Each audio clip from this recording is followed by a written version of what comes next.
السلام علیکم. حدیث دل میں خوش آمدید. محترم دوستو، ڈاکٹر ہونے کی وجہ سے مجھے اکثر میڈیکل کانفرنسوں وغیرہ میں شرکت کرنی پڑتی ہے.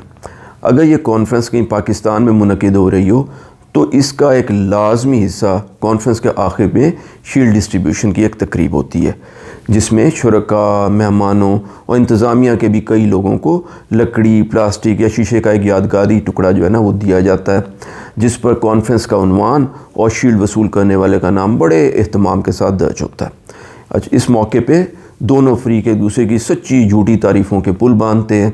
شیلڈ ڈسٹریبیوشن کی یہ تقریب عموماً کافی طویل اور صبر آزما ہوتی ہے. وقت کے ضیاع کے علاوہ ان شیلڈز کی تیاری پہ خاطر خواہ رقم بھی خرچ ہوتی ہے. حالانکہ یہ یادگاری شیلڈز بالکل بے مصرف ہوتی ہیں اور کئی شرکاء تو ان کو ادھر ادھر پھینک کر چلے جاتے ہیں. ہمارے ہاں شیلڈز اور یادگاری تختیاں بانٹنے کی یہ روایت صرف میڈیکل کانفرنسز میں نہیں بلکہ اکثر قسم کی کانفرنسز کا لازمی حصہ سمجھی جاتی ہیں. اچھا، اس کے برعکس اگر آپ کسی ترقی یافتہ ملک میں ایک اعلیٰ ترین معیار کی کانفرنس میں بھی شریک ہوں تو اس قسم کی کوئی بیکار اور خود ستائشی کی روایت آپ کو دیکھنے کو نہیں ملتی. وہاں اپنے شعبے کا بڑے سے بڑا ایکسپرٹ بھی بغیر کسی خصوصی تمطراء کے اپنے وقت پر اپنا مقالہ یا پیپر پڑھتا ہے، وہاں تحمل سے شرکاء کے سوالوں کے جواب دیتا ہے اور پھر آ کے اپنی نشست پر بیٹھ جاتا ہے. ترقی کی سیڑھیاں چڑھتے چڑھتے ان مہذب معاشروں نے ان بیکار اور بے مقصد روایتوں کے بوجھ سے اپنے کندھوں کو آزاد کرا لیا ہوا ہے. لیکن ہم جیسے پسماندہ معاشرے ان فرسودہ روایات سے چپکے ہوئے ہیں.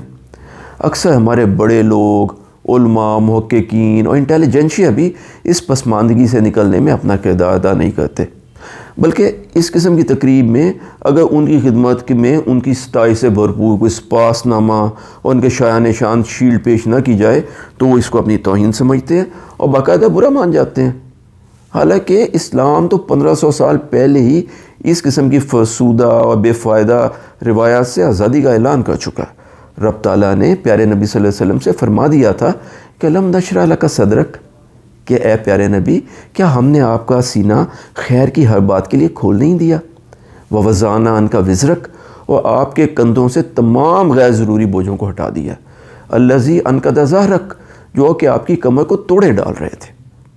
لیکن شاید ہم ہی پنجرے میں رہنے کے اتنے عادی ہو گئے ہیں کہ اب ہمیں آزادی اچھی نہیں لگتی.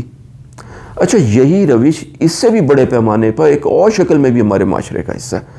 آپ دیکھیں گے کہ ملک میں ایسی کئی عمارتیں تعمیر کی جاتی ہیں جو در حقیقت بالکل بے مقصد اور بے مصرف ہوتی ہیں.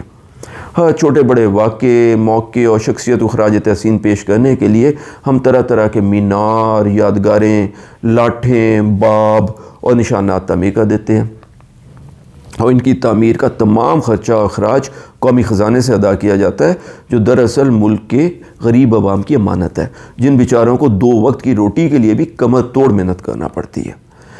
ویسے اس میں کوئی شک نہیں ہے کہ زندہ اور حساس قومیں اہم واقعات، مواقع اور اپنی موسم شخصیات کو نہ صرف یاد رکھتی ہیں بلکہ آنے والی نسلوں کی تربیت کے لیے ان کی یاد دہانی کا اہتمام بھی کرتی ہیں.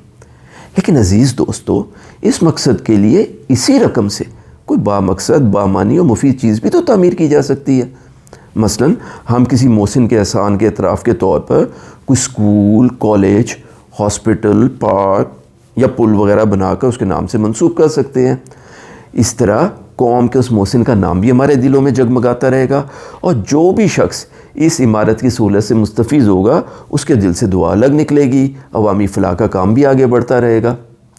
محترم دوستو، یہ سب کچھ صرف میری رائے نہیں ہے، بلکہ ہمارا دین بھی ہمیں عبث اور بے فائدہ کاموں میں رقم، وقت اور توانائی خرچ کرنے سے منع کرتا ہے. رب تعالیٰ سورۃ شعراء میں حضرت ہود کی قوم یعنی قوم عاد کی بری عادات پر ان کی سرزنش کرتے ہوئے آیت نمبر 127 میں ارشاد فرماتے ہیں کہ یہ تمہاری کیا روش ہے کہ ہر اونچی جگہ پہ عبث، بے فائدہ، بے مقصد ایک نشانی یا ایک یادگار تعمیر کر دیتے ہو. عزیز دوستو، قرآن پاک کوئی قصہ یا کہانی کی کتاب نہیں ہے، یہ کتاب ہدایت ہے. قرآن میں اگر کسی قوم یا واقعہ کا ذکر کیا گیا ہے تو اس لیے کہ ہم ہدایت پکڑیں اور اس کو اپنے لیے ایک تنبیہ سمجھیں. اور ہمارے جیسے ملک میں جہاں غربت کا دورہ ہے، وسائل کی شدید کمی ہے، ہمیں تو جو دستیاب وسائل ہیں، سرمایہ، وقت اور توانائی ہے، اس کو بہت احتیاط سے وہاں استعمال کرنا چاہیے جہاں اس کا بہترین فائدہ عوام تک پہنچے. محترم بہنوں اور بھائیوں، آپ میں سے بہت سے لوگ ماشاءاللہ اعلیٰ اور بارسوخ عہدوں پہ ہوں گے جہاں فیصلوں پر اثر انداز ہو سکتے ہیں۔ برائے کرم خود ستائشی، خود نمائی اور جھوٹے وقار کو پس پش ڈال کر معاشرے سے ان ابس اور بے فائدہ روایتوں کو جڑ سے اکھیڑ پھینکنے کی اس کوشش میں آپ ہمارا ساتھ دیجیے۔ آئیے عہد کریں کہ کم از کم آئندہ ہماری کسی کانفرنس، ہماری کسی تقریب یا میٹنگ میں کوئی بے فائدہ اور بے مقصد شیلڈ، ٹرافی اور مومنٹو وغیرہ تقسیم نہیں کیے جائیں گے۔ اگر کسی کو شکریہ، انعام یا یادداشت کے طور پہ کچھ دینا ہی ہے تو موقع اور تقریب کے مطابق کوئی بامقصد اور قابل استعمال چیز، مثلا کوئی کتاب، قلم، بال، بیٹ، گھڑی، کپڑے یا کسی بھی اور مناسب سی چیز کا انتخاب کیا جا سکتا ہے۔ اس طرح ہم کسی واقع، موقع یا شخصیت کو یاد رکھنے یا خراج تحسین پیش کرنے کے لیے بھی بے فائدہ اور ابس مینار، باب، نشانیاں وغیرہ تعمیر کرنے کی مخالفت کریں گے، اور اس کے بدلے تجویز دیں گے کہ کوئی بامقصد، کوئی فائدہ مند چیز بنا کر ان کے نام سے منسوب کر دی جائے جن کو یاد رکھنا مقصود ہے۔ اس طرح یہ بنانے والوں اور جن کے نام منسوب کی جا رہی ہے سب کے لیے صدقہ جاریہ بن جائے گی، اور عوامی فلاح و بہبود کا کام بھی آگے بڑھتا رہے گا۔ ایک مرتبہ یہ آواز اٹھا کر تو دیکھیے، انشاءاللہ آپ کی بات کی سچائی کی وجہ سے آپ کے دلائل میں اتنا زور پیدا ہو جائے گا کہ اور لوگ بھی آپ کی آواز میں آواز ملانا شروع کر دیں گے، اور اس صدقہ جاریہ میں ہمیشہ ہمیشہ کے لیے آپ کا حصہ شامل ہو جائے گا۔ اگر ہماری اس بات نے آپ کو کچھ سوچنے پر مجبور کیا ہو تو برائے کرم اس ویڈیو کو لائک کیجیے، اس چینل کو سبسکرائب کر لیں اور بیل آئیکن دبانا نہ بھولیے گا۔ اپنا اور اپنے آس پاس کے لوگوں کا بہت خیال رکھا کریں۔ اللہ ہم سب کا حامی و ناصر ہو۔ السلام علیکم ورحمۃ اللہ وبرکاتہ۔